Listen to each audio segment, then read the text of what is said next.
Simple. জি। আজকে যে Saudi আরব এবং ইউএই এবং এই যে বাহরাইন যে ভরসা করে ইসরায়েলের সাথে তারা যুক্ত হয়ে ইরানের বিরুদ্ধে লাগছে, এটা শুধু সময়ের ব্যাপার। যে এর পরবর্তী টার্গেট কিন্তু হবে, এরা কিন্তু অলরেডি কিন্তু এই যুদ্ধের শুরুর 3 দিনের মাথায় বলছে যে ইসরায়েল বলছে এটা একটা এক্সিস অফ রেজিস্ট্যান্ট, আর ওদেরকে বলছে দি এক্সট্রিমিস্ট অফ সুন্নিজ অ্যালায়েন্স। কারা এরা? টার্কি, আপনার সৌদি, তারপরে আপনার ইউএই, এরপরে হচ্ছে বাহরাইন, তারপরে হচ্ছে পাকিস্তান। তো এখানের মধ্যে 3টা হলো তাদের মেজর টার্গেট। একটা হলো টার্কি, পাকিস্তান এবং সৌদি আরবিয়া। এবং দেখেন আপনি গ্রেটার ইসরায়েলি যে ম্যাপ দেখেন, তারা একটা সিরিয়ার একটা অংশ নিছে, সৌদি আরবের অলমোস্ট হাফ নিয়ে নিয়েছে, এবং দ্যাট ইজ দেয়ার ড্রিম। এবং তাদের কথা হচ্ছে যে আমাদের এই ড্রিম পুরা করার জন্য আমাদের যা ইনভেস্ট করার তাই আমরা করব, সিনেট কংগ্রেস যেখানে হোক না কেন। তো এখন যেটা বলছে যে এই এদের সাথে যুক্ত কে আছে? This hexane, he is a Zionist Christian. He is not a Christian. Christians are calling him to be a Zionist Christian or Christian Zionist, whatever. বলছে এই লোক যদি তার সাথে থাকে, you cannot expect to do anything better. আর peace বলে কোনো শব্দ তো ইসরায়েলের তাদের তো ডিকশনারিতেই নাই। পিস নামের কোনো শব্দ ডিকশনারিতেই নাই। এটা তো শুধু এখানে না, তো এটা কোরআনেও তো বলা হচ্ছে তারা সারা পৃথিবীতে এই কলহ বাঁধিয়া রাখবে, এটাই তাদের কাজ। এই জন্যই তো তারা অভিশপ্ত, সুতরাং এই অভিশাপ তাদের উপরে খুব চরম ভাবে আসবে। এখন কখন কিভাবে আসবে এটা একমাত্র উপরে জানে, বাট স্লোলি অ্যান্ড গ্র্যাজুয়ালি সারা পৃথিবী। এখন আপনি ইউএসএ তে মোর দেন 65% ইউএস সিটিজেন মনে করে যে আমেরিকার যে দুর্গতি, এই দুর্গতির জন্য ইসরায়েল দায়ী। 65% পপুলেশন তাই বলে। আর ট্রাম্প উইল লুজ পাওয়ার, তার যখন এই 20-র ঘরে আসবে তার সাপোর্ট, এখন তো 30-র ঘরে আছে, যখন এটা 20-র ঘরে আসবে হি উইল অলরেডি লুজ পাওয়ার। এবং এই নভেম্বরে কিন্তু ইজ গোয়িং টু, যদিও মার্জারি টেইলর গ্রিন যে কনস্টিটিউয়েন্সি থেকে মাত্র ইলেকশন রেজাল্ট হয়েছে, ওখানে রিপাবলিকান জিতছে, বাট সে মাত্র খুবই মার্জিনাল ভোটে জিতছে, মাত্র 12%, যেখানে ট্রাম্প ওখানে জিতেছিল 37% বেশি ভোট পেয়ে। সেটার অবস্থা এখন 12%। অর্থাৎ এরপরে যত আপনার ইলেকশনগুলি হবে, এটা একটা গ্রেট ওয়ার্নিং যে আপনার ইভেন টেক্সাসে তারা হারবে, টেক্সাসের ইলেকশনে তারা হারবে না, তারা হারুক সেটা তো পরের বিষয়, কিন্তু এখন তাদের যুদ্ধের পরিস্থিতি কারণটা হলো এটার সাথে তো কানেকশন আছে এই যুদ্ধের। এই তারা যুদ্ধের হারবে আমরা জানি এবার। সেই ওরা যে পরিস্থিতি ক্রিয়েট করছে, তার মানে কি আপনার এই যে ওরা যে বলছে রেজিম চেঞ্জ, এখন আমেরিকাতেই সেই রেজিম চেঞ্জটা হবে, ইরানে রেজিম চেঞ্জ হচ্ছে না। কারণ আমেরিকার মনে 70% মানুষ চায় মানে এই যুদ্ধের জন্য রাজি না, এরকম একটা শুনেছি। এবং আজকে কিন্তু নিউ ইয়র্কে একটা বিরাট প্রসেশন হয়েছে যে কলম্বিয়া ইউনিভার্সিটি থেকে আবার কিন্তু কলম্বিয়া স্টার্টেড। তো কলম্বিয়া কিন্তু তারা হলো পাইনিয়ার। এবং এটা যখন মুভমেন্ট শুরু হবে কয়েকদিন, গত সপ্তাহের আগের সপ্তাহে ছিল নো কিং, মানে ও হলো আপনার এই যে ট্রাম্প হলো রাজার মতো বিহেভ করছে। সে বলছে এই দেশে কোনো কিং ছিল না, কোনোদিনও ছিল না, কোনোদিন হবেও না, আমরা কিংশিপ নাই। এখন কি হচ্ছে, তারা এখন নেক্সট আবার এই আন্দোলনটা শুরু হলে তখনই আপনি বুঝতে পারবেন যে নভেম্বরের ইলেকশন কি। নভেম্বরের ইলেকশনের পর্যন্ত ইরান সাস্টেন করার মতো ক্যাপাবিলিটি রাখে, এবং সারা পৃথিবী কিন্তু একটা ভয়াবহ মন্দার মধ্যে দিয়ে যাবে। এবং যারা গরিব দেশ আছে, আমরা যারা আছি, আমাদের অবস্থা খুবই ভয়াবহ পরিণতির দিকে আমরা গেছি। আমাদের ইলেকট্রিক পাওয়ার প্রবলেম, আমাদের ফার্টিলাইজারের প্রবলেম হবে, আমাদের মেডিসিনের প্রবলেম হবে। It is going to be horrible in our, মানে আমাদের এই বিশ্বের এই অবস্থায়।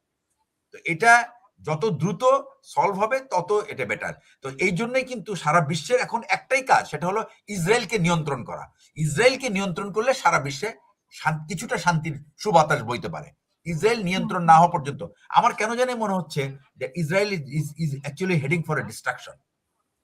ইসরায়েল যে চিন্তা করে যারা অন্যদেরকে যুক্তরাষ্ট্র নিয়ন্ত্রণ করতে পারতেছে না, পারবে? যুক্তরাষ্ট্র নিয়ন্ত্রণ করতে পারবে ইসরায়েলকে? পারবে না। যুক্তরাষ্ট্র তো এই অ্যাডমিনিস্ট্রেশন তো যুক্তরাষ্ট্রকে বরং নিয়ন্ত্রণ করে ইসরায়েল। এই অ্যাডমিনিস্ট্রেশন কোনোদিনও নিয়ন্ত্রণ করতে পারবে না। ঠিক আছে, এটাই হলো কথা যে আগামীকাল কেন আগামী 15 দিন আপনি কোনো ভালো সংবাদ পাবেন না। আমি আপনাকে এটা গ্যারান্টি দিয়ে বলতে পারি। এর আগেও বলেছি ট্রাম্প অ্যাটাক করবে না, দ্যাট ওয়াজ ট্রু, কিন্তু আগামী 15 দিনও। এবং আমি বলি এই যুদ্ধের পরে কিন্তু মিডল ইস্টের ম্যাপ কিন্তু অন্যরকম হয়ে যাবে।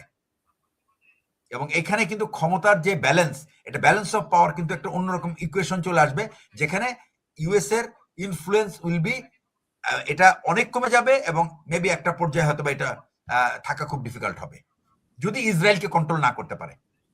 Israel is doing best to take over this responsibility of USA, এবং তারা চায় যে এটাই তাদের উদ্দেশ্য এবং এটাই তারা করতে চায়, এবং এই যুদ্ধে তারা চায় ইরান ইউএসএ হারুক, হারলে তারা তাদের প্রতিশোধটা ফেরত পাবে। ঠিক আছে না, এটাই হলো মেইন কথা। এবং এইটার হলে হবে কি, তখন ইউএস এর নেক্সট, যদি ইউএস এর যদি এই অবস্থা হয়, কারণ ইউএস এর এখন যে অবস্থা বলছে যে চায়নাতে প্রতিদিনে 1000 মিসাইল মোটর তৈরি হয় প্রতিদিনে, যেখানে আমেরিকাতে 10 দিনে 100টা হয়। আপনি তো নিউমেরিক্যাল সুপিরিয়রিটিতে তো আপনি শেষ।